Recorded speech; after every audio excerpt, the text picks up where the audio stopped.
rental mobil versus beli mobil versus kendaraan umum. Ini yang menarik nih. Kita akan bahas mana yang lebih untung ketika lo sewa mobil nih secara lepas kunci, atau lo beli mobil sendiri, atau lo naik kendaraan umum ya, naik bis, naik pesawat, naik kereta kemana-mana.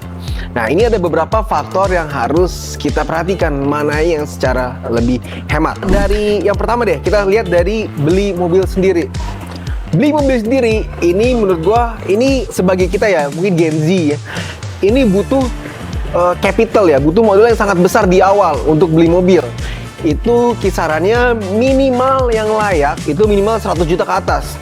Kalau 100 juta ke bawah, seenggaknya lo tuh harus punya skill ngerti tentang mobil.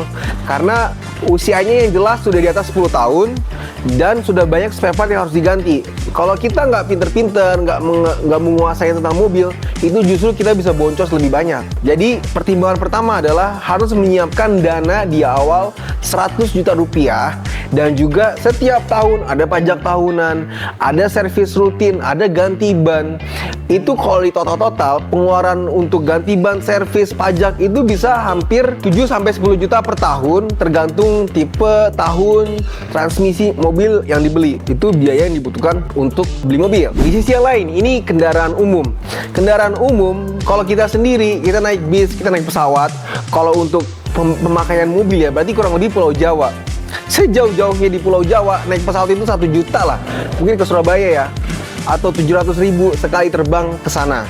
Atau kalau naik bis, sejauh-jauhnya Pulau Jawa, ya 400.000. Begitupun dengan kereta. Kalau hitungannya per satu orang, harus diakui, secara kecepatan, secara harga, kendaraan umum ini juara ya.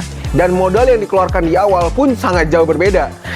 700.000 1 juta dibanding dengan 100 juta rupiah di depan, dan punya biaya yang terus berulang setiap tahunnya sebesar 7 juta rupiah. Di faktor yang satu lagi, rental mobil. Ketika rental mobil, harganya itu ya sekitar paling murah di sini ada 350.000 sehari, itu bisa kemana aja. Nah, ini yang menarik nih.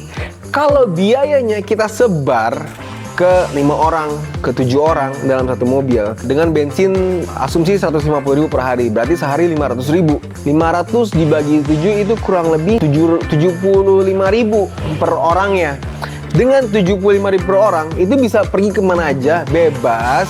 Oh, jam 10 pagi baru bisa berangkat, itu nggak ada. Faktor fleksibilitas kalau rental mobil lebih juara ya dibanding dengan kendaraan umum. Harga juga kalau rame-rame bisa menang melawan kendaraan umum. Secara modal di awal tidak sebesar beli mobil, yang dimana di awalnya itu bisa menghabiskan 100 juta rupiah. Memiliki mobil sendiri itu cukup akan sangat repot sebetulnya. Kita harus siapkan garasi, kita bayar pajak, kita ngurusin servis, kita mikirin depresiasi harga mobil. Banyak banget faktor yang harus kita perhatikan kalau kita beli mobil, dan itu cukup merepotkan. Kalau kita selalu naik kendaraan umum, itu juga bisa sangat merepotkan.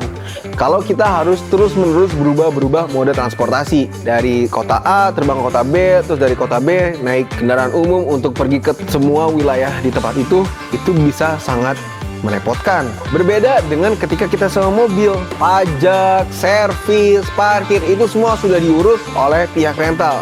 Jadi ketika Anda ingin bawa mobil keluar kota sore ini juga, itu bisa langsung bawa aja mobilnya. PD masalah servis sudah pasti terawat, sudah siap untuk langsung keluar kota hari itu juga, tanpa perlu mikirin berbagai jenis perawatan, pajak, dan juga parkir yang sangat melelahkan. Itulah yang menurut kita alasan kenapa rental mobil ini bisa menjadi pilihan yang tepat ketika kita ingin bertransportasi ke satu titik ke titik yang lainnya, dibanding dengan membeli mobil ataupun menaiki kendaraan umum. Kalau ingin sewa mobil, jangan lupa sewanya di Osborne. Hubungi nomor admin kita di bawah dan langsung booking aja mobil yang kamu pengen. Dadah.